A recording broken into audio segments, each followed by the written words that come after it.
morning student. Today we will discuss on reactions of alcohol. इससे पहले के जो वीडियो थे उसमें हम लोगों ने इंट्रोडक्शन ऑफ अल्कोहल, फिर उसका मेथड ऑफ प्रिपरेशन यानी प्रिपरेशन ऑफ अल्कोहल इस पर डिस्कस किया था। आज के इस वीडियो में हम लोग रिएक्शंस ऑफ अल्कोहल, वो कौन से रिएक्शंस हैं जो अल्कोहल मोस्टली प्रोड्यूस करते हैं, देते हैं, आज के इस वीडियो में हम लोग उस पर डिस्कस करेंगे। तो let's start reactions of alcohol.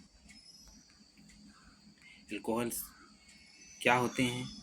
वो ऑर्गेनिक कंपाउंड जिन OH ग्रुप कंटेन करते हैं, हाइड्रॉक्सिल ग्रुप, उन्हें हम अल्कोहल कहते हैं। हम लोगों ने इंट्रोडक्शन में इसके बारे में डिटेल में जाना है, तो आप पहले इंट्रोडक्शन को अच्छे से देख लें, फिर आपको ये चीज़ें और समझ में आएंगी। तो रिएक्शंस ऑफ अल्कोहल में अगर हम देखें तो इसमें reaction with sodium, oxidation, esterification, halogenation and haloform reaction, dehydration and formation of ether, जिसे कि विलियमसन्स ईथर सिंथेसिस के नाम से भी जानते हैं, ये कुछ इनके इम्पॉर्टेंट रिएक्शंस हैं। ये रिएक्शंस अल्कोहल द्वारा दिए जाते हैं। इसमें जो सबसे पहला रिएक्शन है वो है reaction with sodium. Alcohol react with sodium at room temperature to form salt, sodium alkoxide and hydrogen. Room temperature पे जब भी अल्कोहल को सोडियम से रिएक्ट कराया जाएगा तो वो सोडियम एल्कोक्साइड देता है, जिसका एक जनरल फार्मूला दिया हुआ है 2ROH + 2Na arrow 2RONA + H2, यानी सोडियम एल्कोक्साइड और हाइड्रोजन यहाँ पर निकल रहा है। एग्जाम्पल के यहाँ पर आप देख सकते हैं एथेनॉल का रिएक्शन CH3CH2OH का रिएक्शन सोडियम से कराया गया है, और यहाँ पर सोडियम इथॉक्साइड बना है और हाफ हाइड्रोजन गैस निकली है। अगर हम रिएक्टिविटी का क्रम देखें, अल्कोहल कैसे रिएक्ट करता है, तो reactivity of alcohol toward the reaction with sodium, sodium से जो रिएक्टिविटी का क्रम होता है उसमें मेथिल सबसे तेज होता है, मतलब सबसे फास्टर रिएक्शन करता है। उसके बाद फर्स्ट डिग्री अल्कोहल, उसके बाद सेकंड डिग्री, और सबसे कम रिएक्टिविटी होती है उसकी थर्ड डिग्री अल्कोहल से।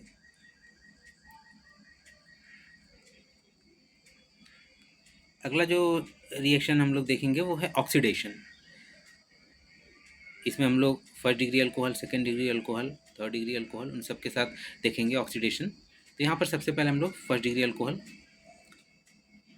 जहाँ पर OH जो है वो मेन मतलब प्राइमरी कार्बन से जुड़ा होता है, उसे हम फर्स्ट डिग्री अल्कोहल कहते हैं। जैसा आपके सामने स्ट्रक्चर में भी दिख रहा है, यहाँ पर OH जो है केवल C से जुड़ा है, तो ये एक प्राइमरी अल्कोहल है या फर्स्ट डिग्री अल्कोहल है। इसमें जब ऑक्सीडेशन किया जाता है pyridinium chlorochromate PCC CH2Cl2 25 degree centigrade, इस टेम्परेचर पर जब ये रिएक्शन कराया जाता है, ऑक्सीडेशन कराया जाता है, तो एल्डिहाइड जनरेट होता है।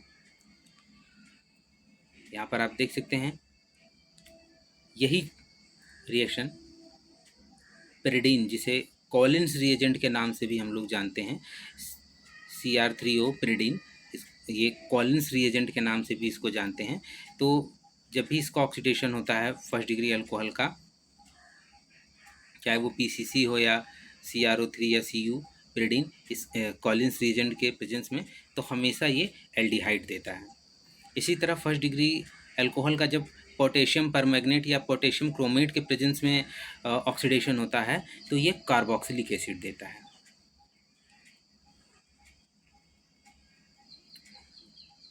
इसके एग्जाम्पल आप यहाँ पे देख सकते हैं कि 1 हेक्सेनॉल है, इसको PCC के प्रेजेंस में जब ऑक्सीडेशन कराया गया है तो हेक्सेनल एल्डिहाइड दिया है इसने। इसी तरह 1 हेक्सेनॉल का जब पोटेशियम परमैंगनेट या पोटेशियम क्रोमेट के साथ कराया जा रहा है तो हेक्सेनोइक एसिड यानी कार्बोक्सिलिक एसिड ये दे रहा है।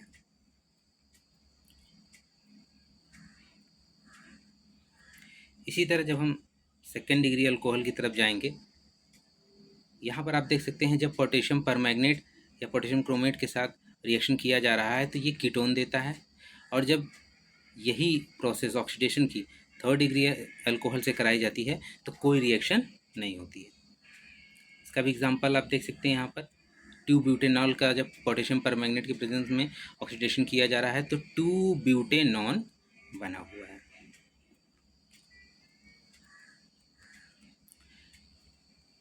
अगला है esterification, formation of ester. Fruity smell देते हैं इस तरीके के कंपाउंड, तो ऐसे कंपाउंड्स की पहचान यही है कि जब आप उनको स्मेल करेंगे तो फ्रूटी स्मेल आएगी। तो the reaction between an alcohol and a carboxylic acid to form an ester and H2O water, यानी एस्टर और वाटर फॉर्म करने की जो प्रोसेस है इसे एस्ट्रीफिकेशन कहते हैं। यहाँ पर आप देख सकते हैं एक अल्कोहल है और एक कार्बोक्सिलिक एसिड है। तो कार्बोक्सिलिक एसिड और अल्कोहल दोनों से H2O निकल जा रहा है, जो बच रहा है वो एस्टर है। यहाँ पर एथेनॉल और एथेनोइक एसिड दोनों का रिएक्शन कराया गया है और एथिल एथेनॉइड बना हुआ है, एथिल एथेनॉइड बना हुआ है। इसे ही हम एस्ट्रीफिकेशन कहते हैं, H2O निकल गया। इसी तरह मेथनॉल का जब बेंजोइक एसिड से रिएक्शन कराया गया है तो मेथिल बेंजोइड बना हुआ है, H2O निकल गया है। तो कार्बोक्सिलिक एसिड और अल्कोहल मिलके हमेशा एस्टर का निर्माण करते हैं। Esterification also occurs when alcohol react with a derivative of carboxylic acid such as acid chloride। केवल कार्बोक्सिलिक एसिड नहीं, कार्बोक्सिलिक एसिड के डेरिवेटिव से भी जब वो रिएक्ट करते हैं तो भी वो एस्टर बनाते हैं। जैसे यहाँ पर मेथनॉल का रिएक्शन एथेनॉइल क्लोराइड से कराया गया है, तो आप यहाँ पे देख सकते हैं कि यहाँ पर भी HCl निकल गया है और मेथिल एथेनॉइड बना हुआ है जो कि एक एस्टर है। अगला रिएक्शन जो अल्कोहल देते हैं वो है हेलोजिनेशन एंड हेलोफॉर्म रिएक्शन। जैसे हाइड्रोजन हैलाइड हैं HBr, HCl या HI। तो जब भी अल्कोहल जो होगा हाइड्रोजन हैलाइड से रिएक्ट करेगा तो वाटर निकाल देगा और एक हैलाइड कंपाउंड देगा। जैसे यहाँ पर एथेनॉल का रिएक्शन HBr से किया गया है, तो यहाँ पर देख सकते हैं इथिल ब्रोमाइड बना है और वाटर निकल गया है। Reactivity of hydrogen halide decreases in order. अब रिएक्टिविटी की बात करें तो जो हाइड्रोजन हैलाइड हैं उनकी, जैसे आयोडाइड, हाइड्रोजन आयोडाइड सबसे ज़्यादा रिएक्टिव होता है, हाइड्रोजन ब्रोमाइड उससे कम और हाइड्रोजन क्लोराइड सबसे कम रिएक्टिविटी होती है। इसी तरह रिएक्टिविटी ऑफ अल्कोहल, अगर हम हाइड्रोजन हैलाइड से रिएक्शन की बात करें तो जो टर्सरी अल्कोहल होता है वो सबसे ज़्यादा रिएक्टिव होता है, सेकेंडरी अल्कोहल उससे कम होता है एंड प्राइमरी अल्कोहल सबसे कम होता है। यहाँ पर हाइड्रोजन हैलाइड और अल्कोहल दोनों की रिएक्टिविटी के क्रम को बताया गया है। कहने का मतलब जैसे HI है वो ज़्यादा रिएक्टिव है, तो इधर टर्शरी अल्कोहल जो है वो ज़्यादा रिएक्टिव है। मतलब हाइड्रोजन हैलाइड अगर कोई भी है तो टर्शरी अल्कोहल जल्दी रिएक्ट कर लेगा in comparison to secondary and primary. इसी तरह जो हाइड्रोजन हैलाइड HI या HBr या HCl हैं, तो ये जो हैं ये इसमें HI सबसे जल्दी रिएक्ट करेगा in comparison to HBr and HCl।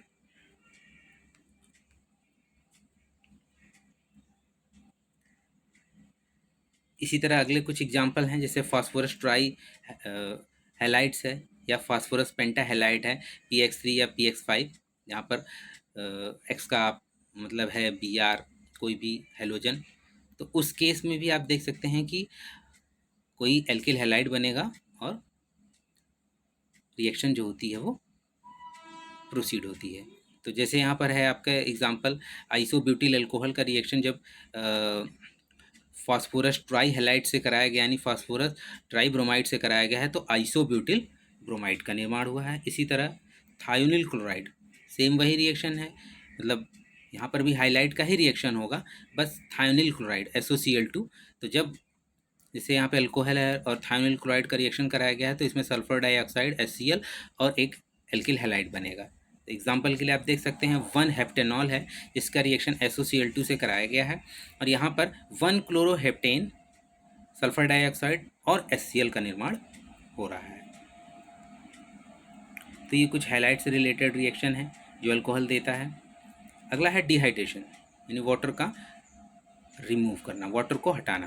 तो dehydration of alcohol will form alkenes and the product will followed Saytzeff rule. हम लोगों ने इससे पहले एल्कीन के चैप्टर में इस रूल को पढ़ा हुआ है, आप वहाँ से इसको और अच्छे से समझ सकते हैं। फिलहाल यहाँ पर यही बताया जा रहा है कि जब भी अल्कोहल का डिहाइड्रेशन किया जाएगा तो एल्कीन्स बनेगा और एल्कीन्स में भी माइनर और मेजर दो तरीके से एल्कीन बनेंगे और ज़्यादा वो स्टेबल होगा जिसमें ज़्यादा सब्स्टिट्यूशन होगा डबल बॉन्ड के पास। जैसे यहाँ पर एक आपको जनरल फार्मूला दिया गया है कि एक नॉर्मल अल्कोहल है, H2SO4 के प्रेजेंस में इसको हीट किया जा रहा है, डिहाइड्रेशन किया जा रहा है, तो यहाँ पर एक एल्कीन बना हुआ है प्लस H2O। अब यहाँ पे देख सकते हैं ज़ेडज़ेफ रूल, एक एग्जांपल थोड़ा सा आपको रिमाइंड कराया जा रहा है कि a reaction that produce an alkene would favour the formation of alkene that has the greatest number of substituent attach to the C double bond C group.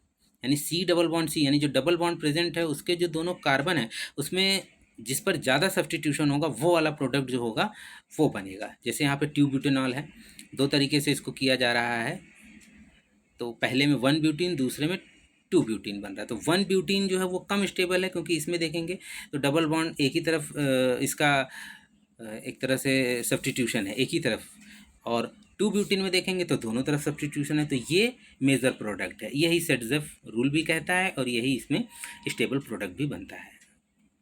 अब हम reactivity of alcohol toward dehydration देखेंगे तो सबसे ज़्यादा tertiary, फिर उससे कम secondary और फिर सबसे कम प्राइमरी।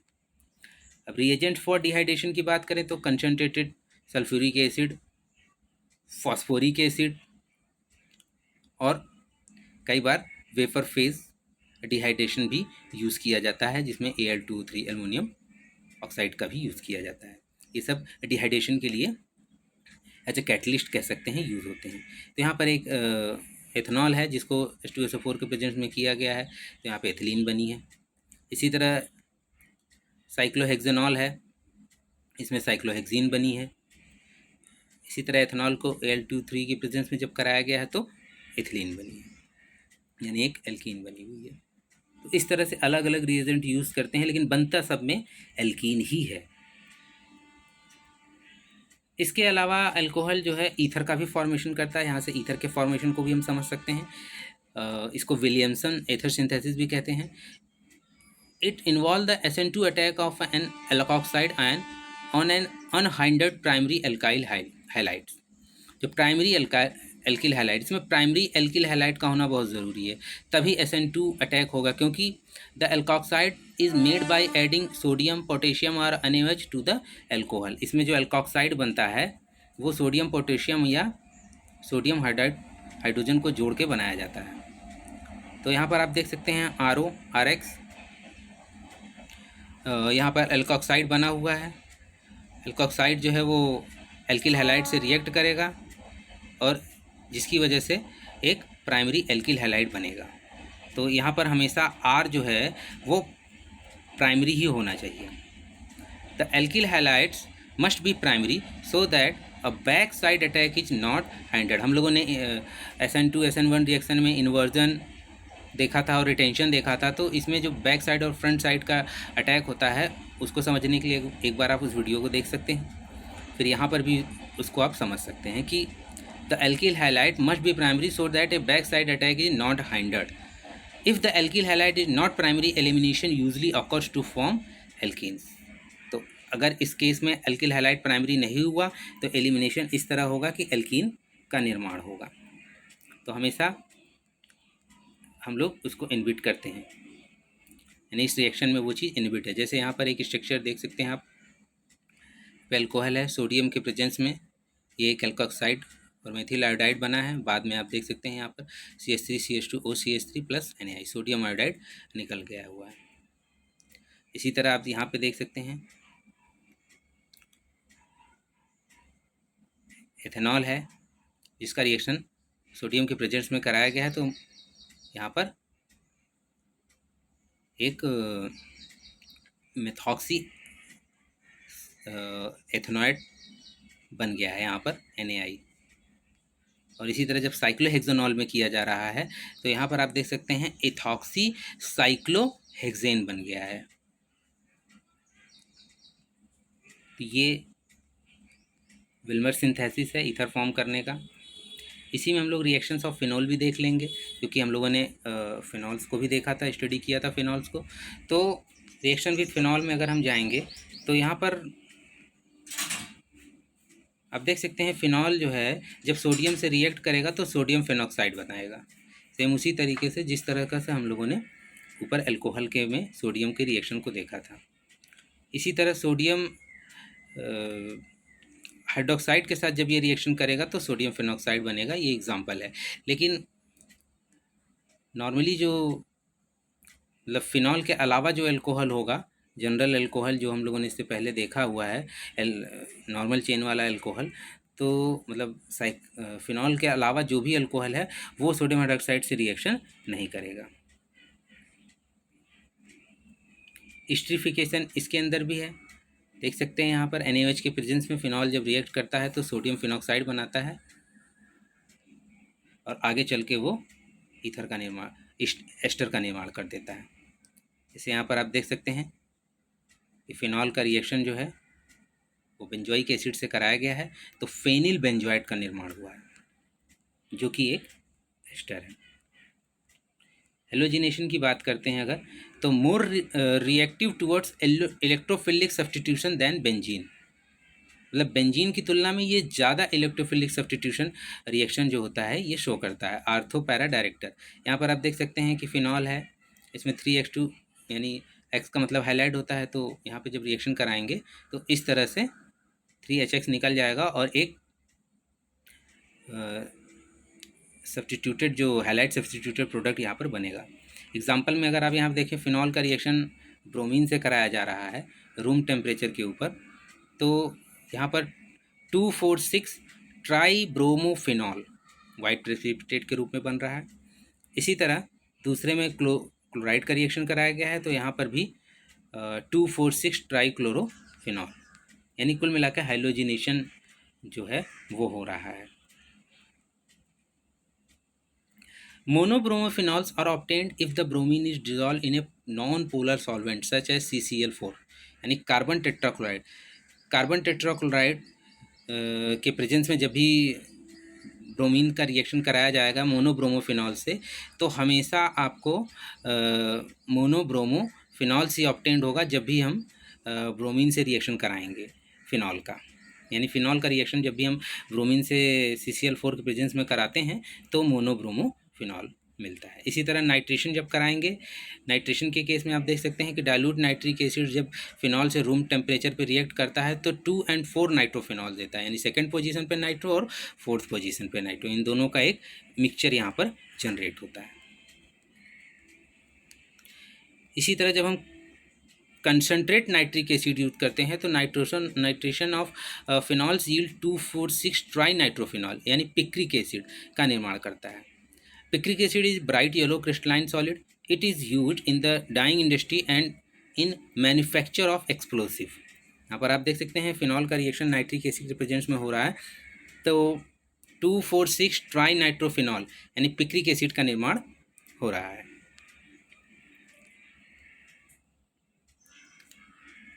अब इस पर हम लोगों ने सारे रिएक्शन को देख लिया है।